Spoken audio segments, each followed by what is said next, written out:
Here we go. Thanks for finding us in the DC 12 Clubhouse. This is Off the Court. You know the deal. This is our weekly question and answer series exclusive to you season ticket members, and we so appreciate the support. We try to take you inside monumental basketball and all things with the Wizards, NBC Sports Washington.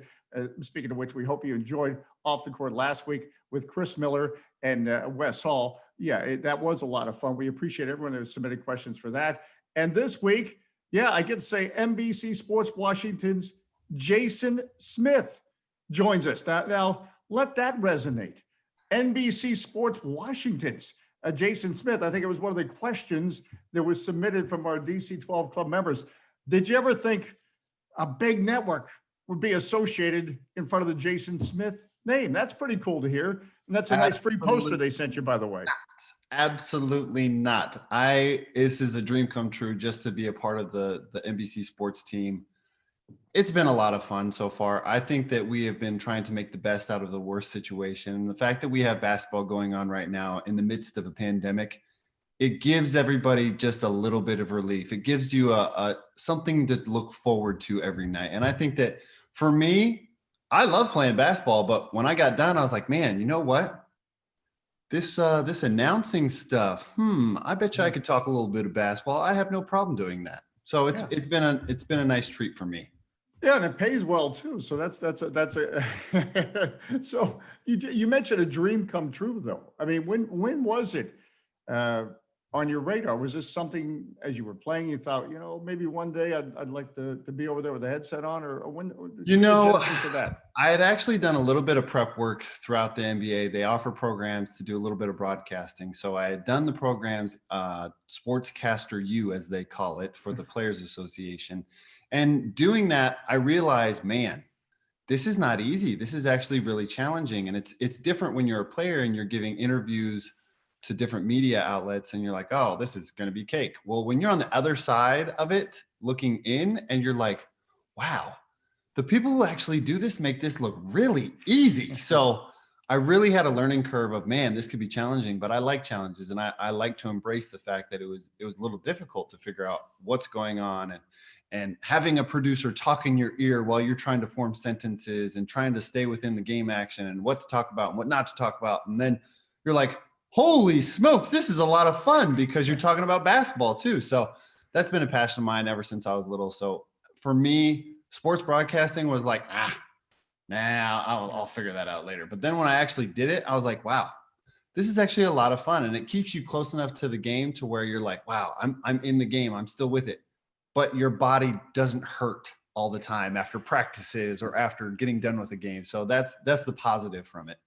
Yeah, you have anchor chair back, but nobody's going to have sympathy from that. And that brings me to another question from our DC 12 club member. And again, we appreciate all this connection as Jason was just talking about, as we continue on this journey through all we're going through together. It's great to have basketball back, and it's great to stay connected with all of you as we all miss seeing each other at the arena. How has the adjustment been from playing to becoming a TV analyst? And I'll just, many people, former players in all sports, have said to me, they think because they played the game, they're going to be able to comment it on the game. But when it's happening real time, that's a whole different story.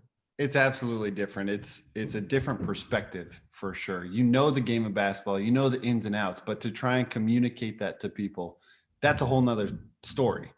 For me, though, it wasn't too bad just because I had done those sports broadcaster the sports broadcaster programs that the NBPA offers. And it was really just a matter of getting the reps, being more comfortable being on camera or being at the studio or being at the arena, because everything is just a little bit different. When you're at the arena, you got the crowd noise, you got the players coming up to you because you were just on that court last year. So for me, it was like, man, I really got to focus. What am I talking about tonight? Who are we talking about? Who's doing well in the game? So it was just a matter of staying focused and staying on topic and making sure that don't let the outside affect what you're trying to do on the screen. So for me, it wasn't too bad, but you did hit the head on the nail. Is when you're a player, you're like, oh, that'll be easy. There's no problem with that.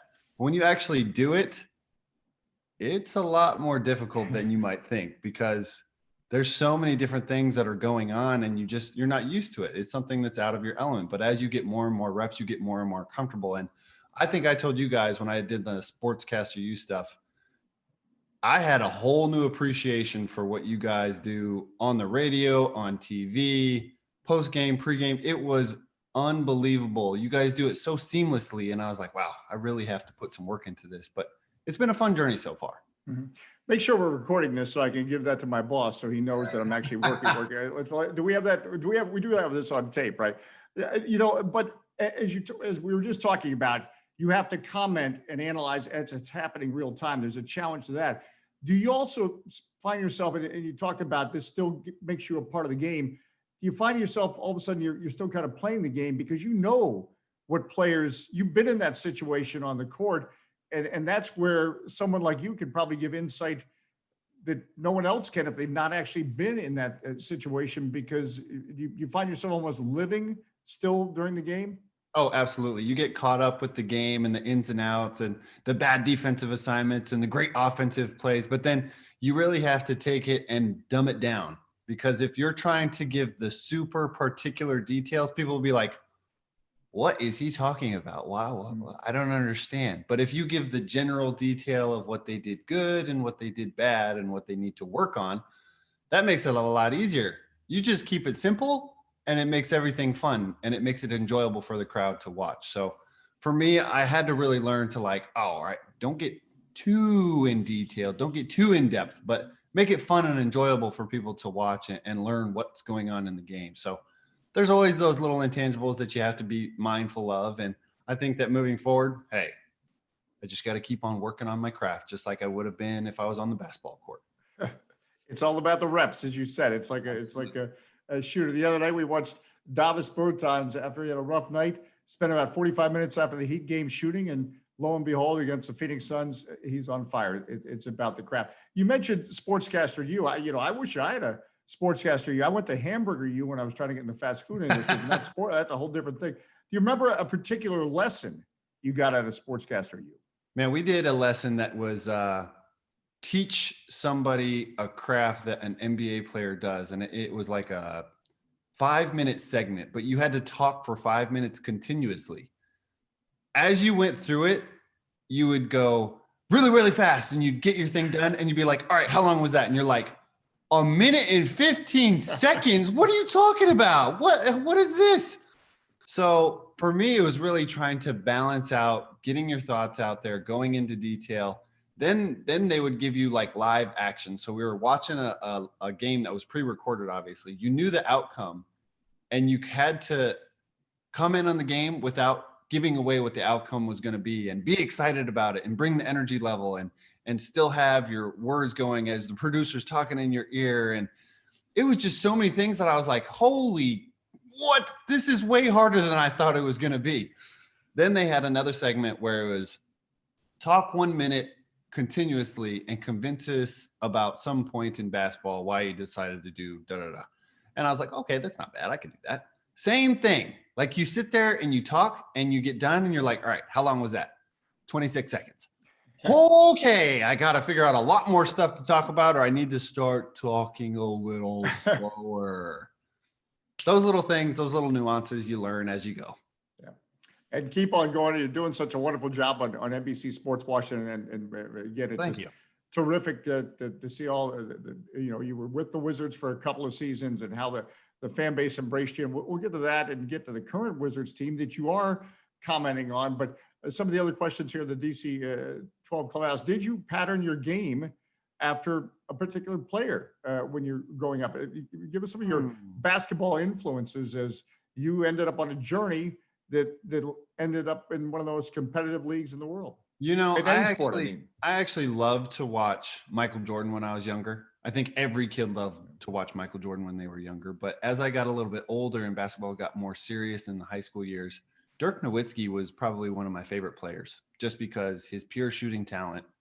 He was 7 feet. He broke the mold of a traditional 7-footer. So that was one player that really stood out to me. But I grew up watching Mutombo in his Denver days, Akeem Olajuwon on the Rockets. We didn't have cable TV, so I only got the major networks. So whoever was on ABC, NBC, those were the games that I saw. And majority of the time it was the Bulls or the Knicks, the Rockets, whoever was good at the time getting the nationally televised game. So for me, I really, really liked Olajuwon. I really liked Dirk Nowitzki and Michael Jordan. And granted, my game did not pattern off of those guys, but those were guys that really influenced me to kind of pursue basketball. And it was an awesome experience for me growing up, always playing the game, always being around it, having siblings in it. It just propelled me. And then as it got more and more serious and I realized I could play this game and make a little bit of money at it, oh man, that was motivation enough. I don't have to do a 9-to-5 job. I don't have to go to work every day and sit at a desk. I mean, obviously now that's what I do, but I had the opportunity of a lifetime. For 12 years of my life, I played in the NBA. Coming from a small town, dream come true. I can't say anything more. No, well, and that's why I said, again, there's billions of people on the planet. That's why the NBA, one of the most competitive sports leagues. I didn't mean basketball leagues, sports leagues in the world. And there's only 500 guys that get a chance to be a part of the NBA. You mentioned small town. Give us that background. You grew up in a small town. What was that? Very, very small town. About How small was it? That always sounds like a people. joke. How small was it? Kersey, Colorado. Population 1,500, maybe 2,000 people. My high school graduating class was 67 kids. We had kids from the surrounding area. It was a farming community. We didn't live in the mountains. I was off in the plains.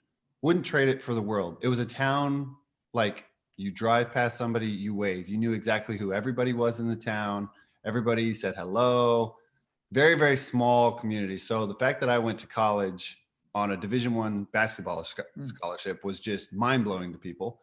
Then as things got more serious and draft prospect and first round, 20th pick in 2007, mind-blowing. Then as I go, 12 years later, I had myself a career. And I cannot stress enough. It was a dream come true. I wouldn't trade it for the world. It has given me more opportunities in life that I probably would have had normally if I would have stayed close to home. So basketball has definitely opened up a lot of doors for me. And so where does the love, you must love the game to achieve what you've achieved, to make it to the NBA, because you can't just say, well, I kind of like it, but where does it come from, the love? Competition. I love competition. The fact that you can go out there and you can have the freedom to really do whatever you want on the basketball floor. You get to go out there and play with your friends. You get to play with your teammates. You go against other teams to try and figure out who's the better of the two teams. I think it was just competition for me because I had one sister and two brothers that always liked to be better than me. And I'm the baby of the family. So that competition of being the youngest, trying to survive, hey, that's competition enough. But then once you get into the basketball floor and you realize, hey, you're pretty good because you got all these older siblings beating up on you. Hey, that was better. And even better, I'm actually pretty good at something. So it was very easy for me to say, hey, I could have just not done anything with it. I could have wasted my height. I could have not done anything with basketball, but I chose to run with it. It challenged me. It was fun. I was good at it. Those little things just kept me going. Wow. And now you're getting it done as a sports commentator with NBC Sports Washington. We love having Jason Smith comment on Wizards games. As you do, this question again from our DC 12 clubhouse here, are there aspects of the game that perhaps you see differently now, aspects of your game, and you see differently now that you're an analyst as opposed to when you were a player? My game was predicated on screen, pick and pop. And now it's all about pick and pop to like 30 feet. I couldn't imagine shooting 30-foot jumpers like Davis Bertans is doing and Bradley Beal is doing, Steph Curry. Like the game has evolved so much from when I first entered the league to where the league is now. And it is a up and down, run, run, run, run, run. The big man is a dying art. Granted, James Wiseman out in Golden State, he is a big man of big men, but he is a deer out there. He's long, he's athletic, he's showing that he can hang with the up and down game. If you go back to the traditional bigs of the 80s and 90s, the Shaqs, the Patrick Ewings, there's not very many of those anymore. Maybe Joel Embiid, that's about it. So for me, it's amazing to watch the transition, to see the evolution of the game as it's played now. And it's fun to watch. Like, people love to see scoring, scoring, scoring. Nobody wants to see any more defensive battles. Obviously, physicality is always fun and interesting to watch, but you don't see too much of it. But now we're in a completely different aspect of quarantines and pandemics and making sure health and safety protocols.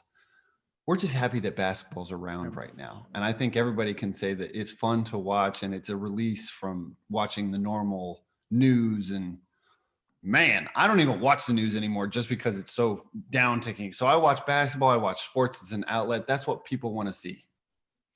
Why you watch NBC Sports Washington with Jason Smith, Chris Miller, and all that the rest of that crazy gang. You mentioned, yeah, people want to see offense. The Wizards certainly have an offense.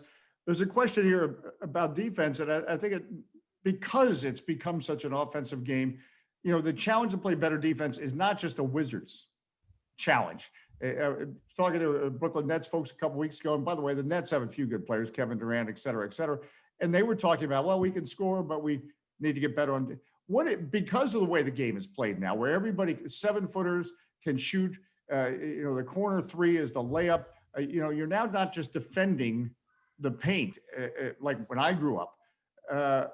What is the big challenge on defense in general? And it's part of the Wizards try challenge. And stay in front of somebody. You could be right there at the 3-point line, and the guy could be 5, 6, 7 feet behind the line and still pull up for a shot. So the spacing of the game has just gotten so much bigger. You don't have to pound it down low to the big man. You hardly ever see that anymore. The fact is you got people driving the lane, puts a defense at a stretch. They cram the lane with a whole bunch of defenders, and then you got to kick back out. It's so much movement in and out because there's so much space out there. The 3-point line's further than college. You have guys shooting 35, 40-foot three-pointers with ease and knocking it down consistently. That's the fun part about the game, is that it changes so much and people do amazing things any given night. I mean, we have Mr. Triple-Double himself, Russell Westbrook, and it gets overshadowed because we're like, oh, well, we kind of expect it now. No, that is not an easy feat. I don't think I ever had a triple-double my entire career. I got close a couple times, but this man averaged triple-doubles for entire seasons. The fact that he does that is absolutely amazing. And I don't want people to get complacent with like, oh, yeah, well, he only had 15 points and 9 rebounds and 8 assists. He didn't even get his triple-double. That's still pretty good. Yeah. Well, and also he does it in the flow of the game. It's not like he's trying to I look up and all of a sudden it's the third quarter and he has a triple. I mean, and again, another special player, Bradley Beal, you think about Monday against Phoenix, 34 points, 9 assists, 8 rebounds. What have you done for me lately? That's not a bad stat line. Easy. He goes out there and just scores so smoothly in the flow of the game. You can't stop him.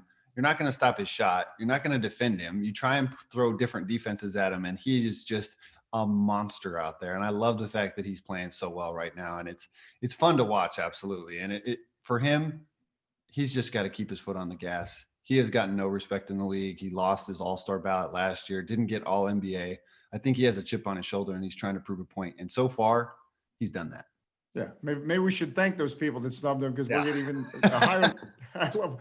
But you played with him, and I've watched his entire career. What have you just noticed in the brief time, last 4 or 5 years that we keep saying, well, he's going to get to another level, but you're thinking, what's the next level? But he keeps going there. How is he doing that, having played with him? Taking steps. He's realizing that he is the face of this franchise now. When John was here, you didn't know if it was John's team. You didn't know if it was Brad's team. Now that John is off to Houston, this is Brad's team. He's taken on a leadership role. He's become more vocal with players. He's taken the scoring role to another level. And I think that was just a accumulation of when John was out, he had to do that. Now that he has a team around him and he's starting to trust players on the team and guys are starting to gel and play a little bit more together, it's awesome to see. The fact he wants to be that person who tells the young guy, hey, don't worry about it. You're going to be fine. Like him talking to Denny and telling him that he's going to have good days and bad days. You accept all of them. That's huge. This is the face of the franchise, accepting a rookie to coming to the team and not necessarily doing rookie hazing or anything, but saying, hey, it's going to be okay. Like you're going to have good and bad. Embrace it. Go out there and have fun with it. This is basketball we're playing, man. You're going to make mistakes. Nobody's perfect. The fact that he's doing that and not your, I don't know, 9th, 10th guy off the bench, that speaks volumes to why the Wizards love him so much and the player that he has become. Because when he first came into the league, everybody's like, oh, he's a Ray Allen-esque player. He's going to be a shooter. That's it. He has transformed his game into so much more. He is a dynamic scorer at any level, at the rim, shooting threes, coming off the dribble, screen and roll, pick and pop. It's unreal to watch his game and the many things that he does, because he's not just a one-trick pony. He's not just a standstill shooter. He's not just a come off the dribble shooter. He can do it all. And it's fun to watch, and he is only getting better every game. And again, you mentioned a leadership role. I think adversity makes you stronger. People remember he came in as a high draft pick, but initially John was injured that season, and it was not an easy time for him. So he can pass on a lot of wisdom to a Deni Avdija. Let's go back to the 2016-2017 season. You just mentioned, John Wall gave us so many great memories here, and I'll forever remember calling it and seeing him stand on top of that scorer's table against the Celtics in the playoffs.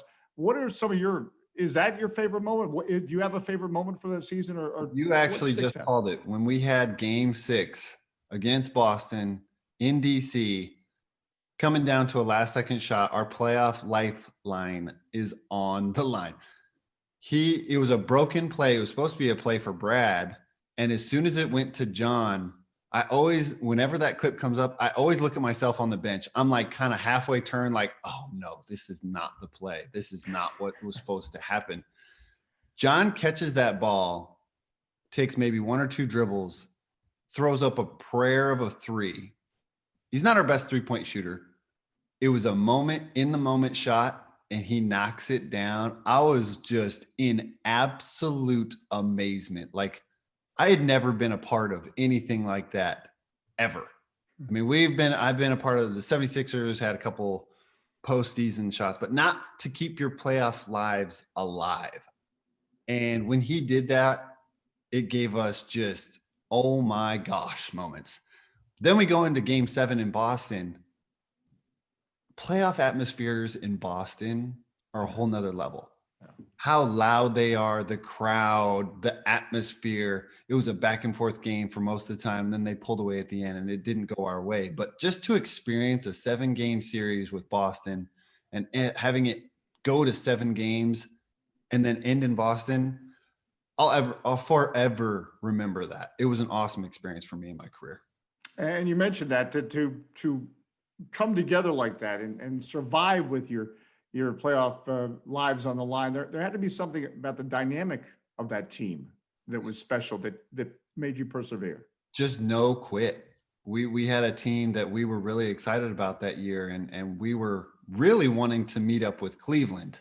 But Cleveland, towards the end of the season, started to play different guys, and they started to lose a couple games so that the seeding wouldn't match up, that we would meet them at all until maybe the Eastern Conference Finals. So we were a little disappointed about that, but I learned about the rivalry with Atlanta and how they had been knocked out a couple times by Atlanta. So there was some bad blood there. So that was a lot of fun to go against them and beat them in the first round and then meet up with Boston in the second round. But overall, the whole team dynamic throughout the entire year, we had a slow start and then we kicked it in and we were winning games a lot. And it was a lot of fun. We had a great group of guys that were willing to play for each other and make plays for each other. And it didn't matter if it was 1 through 15, like everybody was supporting everybody on the team. And those are the fun teams to be a part of. And you see spouts of that from this year's Wizards team. Like, they're not off to a great start, but when somebody does something good off the bench, Russell Westbrook is there to support them. He's jumping and screaming on the bench like he's in the game. That's the energy you want to see from your starters and your main guys on the team. And the fact that they do that 1 through 15 is awesome. When Cassius Winston went in the game last night, the whole team was wanting him to score or assist or get a rebound or make a play, just because you don't know when your next minute is going to be on the NBA. Like, he's a guy who doesn't get consistent minutes. Sometimes he doesn't even dress half the time. But for him to get an NBA game, an NBA experience, every single one of those guys on the bench was rooting for him, and that's fun to watch. Oh, you mentioned that, and that seems to be a theme with this team. We witnessed it, and you witnessed it last year. As I said, forget how many wins they had last year. It was just a team full of joy. And I know and again, as you mentioned, 2016, 2017 didn't start well, finished much better. It's the same thing with this group where Garrison Matthews may not see playing time, and then all of a sudden, look what he's doing. Or Mo Wagner, Isaac Bonga. You don't have that team dynamic on every team where a player you don't see for a few games and then they respond the way these players have. Absolutely not. And I think that's just a testament to the player development. The coaches, the guys who rebound on a daily basis, they're constantly pushing and preparing guys to where if they're not getting minutes, they're still ready to go in the game when they get their name called. Because the last thing you want as a player is to have your name called and you have been slacking off in your workouts. You haven't been in the weight room. You've been getting out of shape slowly because you haven't been getting any playing time. So I think that player development crew does a very, very good job of making sure, regardless if you're playing 30 minutes or no minutes, you're getting your work in. If you're playing 30 minutes, maybe you only get 5 or 10 minutes of shots. Not very strenuous because you're expending so much energy in the game. If you're a guy who's not getting very many minutes, you do hard workouts for practice. And that's the beautiful part about it, is that you may not like it, but when you get your name called and you're in shape and you're out there and you're like, man, I feel really good. This is awesome. It's because of the work that they're putting into it to get to that point. I really like to see that. And some organizations, they don't have that. You either have to work on your own and make sure that you stay in shape, or you can just sit there and get out of shape and your name gets called, you do something bad, you come right back to the bench and you may not see the court ever again. And this team, when they get on the court, they perform and shine because of that player development you're talking about. And along those lines, get you to comment on another question. Again, we appreciate people hanging out in the DC-12 clubhouse with us with NBC Sports Washington's Jason Smith. Boy, it's cool to say NBC Sports Washington's Jason Smith. I'm even enjoying saying that. The question is, who do you see stepping up as a third option for the Wizards now that Thomas Bryant is out? And maybe I'll just comment on Thomas Bryant first, and then how do you see that going forward? We witnessed Monday against the Suns. It looks like it might be by committee. You know, I absolutely agree. It's going to be by committee. And to go back to Thomas Bryant, it's sad to see what happened to him and all the work that he's put in to get to this point, and he's playing so well. I actually went through an ACL injury my second year in the NBA. And I know exactly what he's going through, the doubt, the fear of not being able to come back the same way that you were. But with today's medicine and the training staff that he has around him, he's going to be back better than ever. He has that motor and that high energy to get things done. And I think that the biggest thing for him is just to not get down on himself. Take that same energy and intensity that you have on the floor and apply it to your rehab process. Listen to the training staff, listen to the doctors. They're only going to help you and guide you to where you want to be to get back on the court. But for him, I mean, for the team, they're going to have a group by committee that's going to come in off the bench. It's not going to be just one person. I see Rui maybe stepping up his offensive production. I see maybe Denny actually having more of an effect on the offensive end, but Davis Bertans is going to get back to his shooting ways. He even himself said that he was a little bit out of shape coming into the season. He had no access to a gym during a pandemic. He had visa issues. It was a late signing in what we had a rush to the start of the season. So for him, I think it's only going to be an uptick because we've seen what he can do last year and the ability that he can shoot however you want it and however deep, far away from the basket it is. It doesn't matter. Davis can knock it down. So I think that his offensive production is going to kick in, but also the others, Robin Lopez. There's a reason why we signed Robin Lopez. Trusted veteran, reliable veteran. He's going to go out there and give you a good 20, 25 minutes. And then guess what? Mo Wagner hasn't been seeing the court very much, but now he has an opportunity. So it's a next man up mentality for this team. And I think that you said Garrison Matthews stepping in, maybe not knowing if he's going to get any minutes. His last 2 games, he has produced. He has put something out there for the coaches to say, wow, we need to play this guy some more. And that's what you have to do as a bench player. If you're coming in and you're not getting consistent minutes, you have to make the coaches say, wow, why are we not giving this guy any more minutes? The way that he's fighting over ball screens and fighting on the defensive end and having active hands and getting deflections and steals, he's supposed to be just a shooter, right? No, he is a basketball player. He is going out there and he is making the most of his opportunity. And it's really happy. And I'm happy for him. Well, and that's about all. He's not even looking to score. He can, but He he's not looking. can, but he doesn't. He's just Yeah. looking out to go out there and play hard and help his team win. And that's all you can ask from him. Well, that's why I watch Jason Smith on NBC Sports Washington. We could probably talk another 3 hours, but there's a game tonight we have to get to. So we'll wrap up this edition of Off the Court with a few more questions here from our DC 12 clubhouse.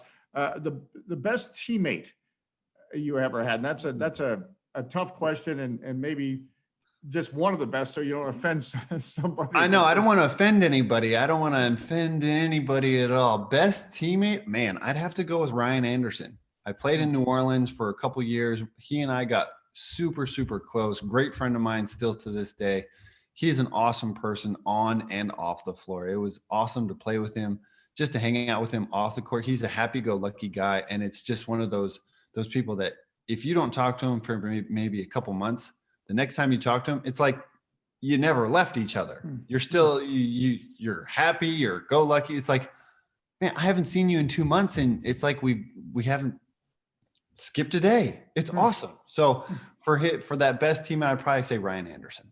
You could probably fit in a small town in Colorado. Who knows? It sounds Hey. like hey, all right. Do you have a funny story that you can tell from when Funny you story, remember? keywords that I can tell. That you can tell. I just want to get the legal department alerted here that you can So, tell. It's actually funny. We had, when I was playing with the Wizards, we had a video guy, name will be kept anonymous, and a equipment guy, name kept anonymous. And there was a weight challenge. One was older, it should be in his prime. So there was a challenge to see who could lose more weight in a certain amount of time. There was no timeline of this. It was whenever coach said, hey, everybody gather around. We're going to get these two on the scale. Whoever loses more weight gets $100 from each of us on the team, which that's like $1,500. That's a pretty good pot to win. So we had a lot of bets going on, side bets of who was going to win and by how much and da-da-da-da. The underdog or the old dog, our assistant trainer, came out on top, and oh my, you had a riot of people after practice. We did this after a practice, and you just had so much stuff of, oh, you didn't lose any weight or da-da-da. It was so much fun, and the antics, and a lot of people can say, oh, it's body shaming. Da-da-da. It wasn't body shaming. It was just motivation to see who could do more and better themselves. And it was fun because every single day you try and coax the guy, hey, you want a donut or you want an extra pancake at breakfast? And the guy would be like, no, I'm on this bet. No, I'm on this bet. I can't do that. When the results finally came out and the underdog won, it was awesome. And the fact that everybody ponied up the $100 right away, it was a great experience for me. It was really fun. And everybody pony up. That's the important part. Everybody got that $100 and we gave the pot away, and it was awesome. Well, we look forward to watching Jason Smith on NBC Sports Washington. Before I let you go, though, we got to tell folks, season ticket members have the opportunity, as you probably know, to win great prizes each Thursday at the DC 12 Club Trivia Challenge. Now, each week we have our guest. This week, our guest, of course, Jason Smith, answer a trivia question, and then the answer is featured. So pay attention; they can win prizes based on your answer. So you ready for this? I didn't prep you for this. This is coming at you out of the blue. This week's DC 12 Club Trivia Challenge question for Jason: if you had to choose one current or former NBA player to join your Fortnite squad, who would it be and why? Oh, boy. Your Fortnite squad, who would it be and why? Man, you're really putting me on the spot right here with this one. I know there's a lot of gamers in the NBA community. Honestly, it would be a tie between Karl Anthony Towns or, I've got three people. Karl Anthony Towns, Myers Leonard, or Gordon Hayward. All big video game guys out there. I know they play games. I know they stream a lot. They have really fancy computers that they play video games on. So I would have to go from those three. I'd probably go with Myers Leonard because I've watched him play. We just saw him the other night. Yeah. He's much better video gamer than basketball player as of right now. All right. The answer is Myers Leonard. And see, I'm so out of it. I think Fortnite is what they do at Wimbledon when they have a couple weeks of tennis. Hey, listen, We appreciate that Jason Smith spending some time with us and off the court in the DC-12 clubhouse. You get to watch Jason Smith, the whole gang, and the Wizards all season long on NBC Sports Washington and the My Teams app. Jason, great to see you. And again, congratulations on your continued success. And I'm so glad you're still part of our broadcast family. Absolutely. Wouldn't have it any other way. And we're thankful for all of you that are part of our DC-12 club families. Thanks for supporting us, joining us on Off the Court, and we'll see you next time.